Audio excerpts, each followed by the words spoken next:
Assalamualaikum warahmatullahi wabarakatuh. Welcome to my channel Gudang Cuan Gen Z. Apa kabar teman-teman semua? Semoga teman-teman dalam keadaan sehat walafiat dan selalu dilancarkan rezekinya dan juga selalu dilancarkan usahanya. Nah, kali ini siapa sih yang ngerasa bahwa pinjaman yang selalu ditolak? Padahal kita namanya udah bersih di BI Checking, atau bahkan teman-teman pernah galbay nih. Jadi banyak sekali data-data di BI Checking yang menyebabkan nama kita di blacklist. Nah, siapa? Ayo. Nah, dimana sekarang ya untuk skor kredit di Slik OJK atau BI Checking yang buruk itu biasanya disebabkan oleh riwayat pembayaran pembiayaan yang buruk. Misalkan karena kita telat membayar cicilan, atau ada tunggakan utang, atau gagal bayar. Nah, jadi biasanya untuk BI Checking ini untuk pinjaman-pinjaman yang legal ya, tapi pinjaman online ilegal nggak termasuk ke dalam BI Checking ini. Ini biasanya ketika kita mengajukan KPR ataupun mengajukan pinjaman di bank atau melalui pinjaman online yang legal, pasti mereka mengecek nama kita di BI Checking. Ini salah satu syarat utamanya. Jika nama kita bersih, maka pinjaman kita bisa aja langsung di ACC tanpa perlu menunggu waktu lama. Namun jika misalkan nama kita masuk ke kategori di Slik OJK, nanti pinjaman kita ada yang bisa diterima atau bahkan ditolak. Nah, apa aja sih kriterianya jika memang nama kita udah masuk di BI Checking, apakah bisa lolos dalam pinjaman atau enggak? Nah, baik, kita akan bahas kali ini bagaimana cara kita membersihkan nama kita di BI Checking yang udah terlanjur di blacklist ya. Jadi sebelumnya jangan lupa di subscribe, like, dan komen dulu channel saya ini, oke? Nah guys, sebelum kita masuk bagaimana cara kita membersihkan nama kita di BI Checking atau di Slik OJK, alangkah baiknya teman-teman mengetahui terlebih dahulu nih, dimana dalam BI Checking atau Slik OJK ini kita memiliki ada 5 kategori skor kredit nasabah. Nah, jadi untuk skor yang pertama itu adalah lancar, dimana untuk nilai skor kredit yang baik karena sebagai debitur itu membayar bunga maupun pokok utang tepat waktu dan tidak ada tunggakan. Nah, yang kedua ada yang namanya skor 2, dimana itu dalam perhatian khusus. Nah, jika debitur menunggak pembayaran pokok utang dan bunga antara 1 hari sampai dengan 90 hari. Jika teman-teman termasuk ke dalam kategori skor 2, ini masih bisa ditoleransi, masih bisa kita mengajukan pinjaman dan bisa langsung di ACC ya. Nah, untuk yang ketiga itu ada namanya skor 3, artinya itu kurang lancar, dimana debitur dengan kategori kurang lancar ini dalam membayar utangnya bisa menunggak antara 91 hari hingga 120 hari atau 3 bulan.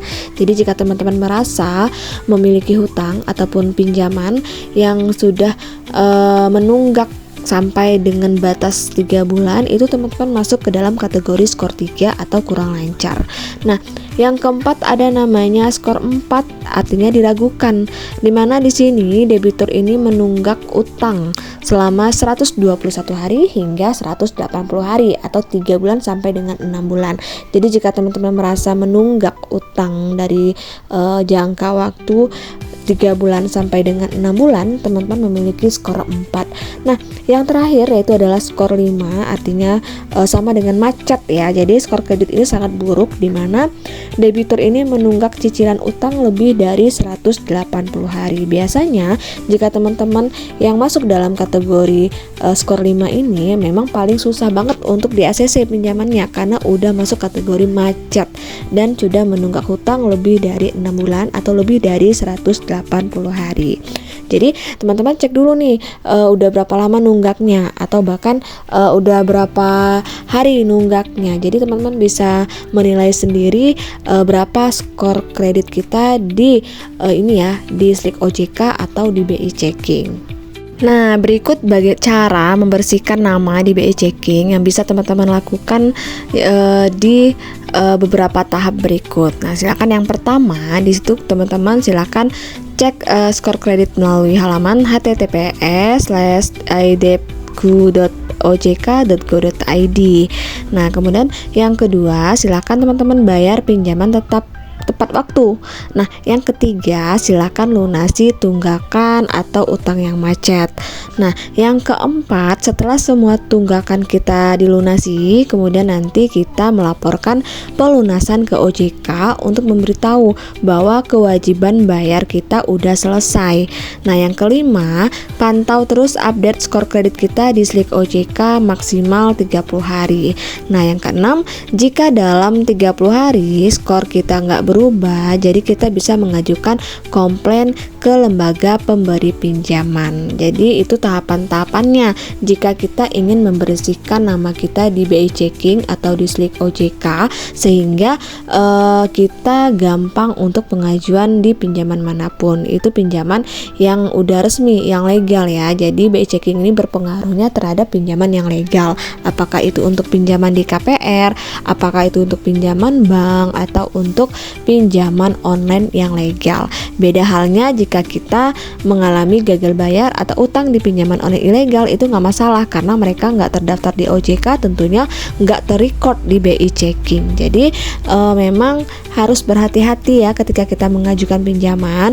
Kalau dirasakan misalkan kita sulit untuk membayar, saya sangat sekali menyarankan teman-teman tidak melakukan pinjaman apapun, baik itu melalui pinjaman di bank, baik itu KPR atau di pinjaman online, karena teman-teman sendiri nggak akan sanggup untuk membayarnya. Beda hal jika teman-teman mengajukan pinjaman itu untuk hal yang lebih produktif, apakah untuk modal usaha, apakah untuk membangun properti. Karena kalau kita meminjam dana untuk membangun properti atau membeli tanah, itu semua pasti naik, harganya setiap tahun akan naik. Beda halnya jika kita menggunakan dana pinjaman ini untuk lifestyle, karena itu akan habis sendirinya tanpa tersisa.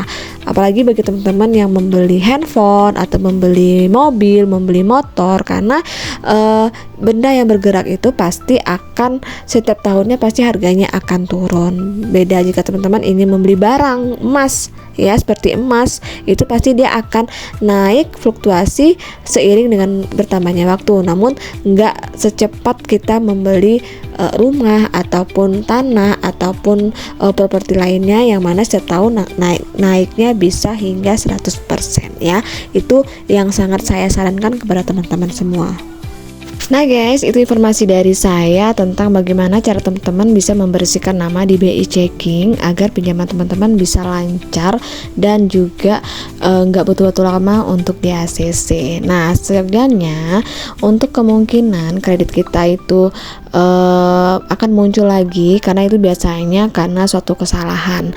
Jadi misalkan ketika teman-teman sudah melunasi tunggakan atau hutang-hutang, namun skor kredit kita masih belum berubah, jadi teman-teman perlu menghubungi atau melaporkan ya masalah tersebut ke pihak yang terkait.